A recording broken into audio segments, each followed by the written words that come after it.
Je vais te partager une question qu'une personne de mon audience m'a envoyée par message et tu pourras me dire ce que tu en penses par commentaire. Alors j'ai un peu abrégé la question. Bonjour Olivier, et c'est une question qui concerne beaucoup de monde. C'est pour ça, et elle m'a concerné aussi longtemps quand j'étais plus jeune, c'est pour ça que je la partage. Bonjour Olivier, j'ai l'impression d'avoir raté ma vie. Rien ne se déroule pour moi comme prévu.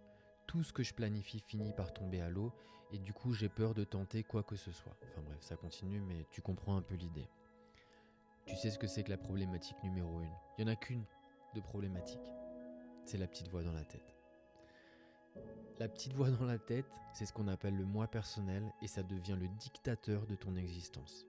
Tout ce que tu vois, tout ce que tu perçois, tout ce qui se passe, en fait, rentre par ce prisme du moi personnel, par cette petite voix dans la tête qui est conditionnée par tout ce que l'on a vécu dans le passé et du coup on n'arrive jamais à vivre.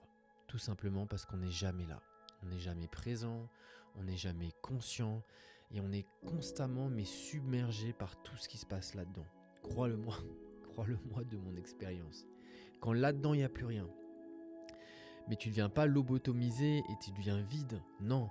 C'est quand la voix elle se tait et que tu deviens conscient que la voix ne parle plus et qu'il ne reste plus que toi en silence, c'est là que la vie devient facile. Tu n'as besoin de faire aucun effort pour être en paix et pour être guidé sur le bon chemin. La seule chose que tu dois faire, c'est arrêter d'être qui toi tu n'es pas. Et tu n'es pas cette voix dans la tête. C'est la seule chose dont tu dois te débarrasser.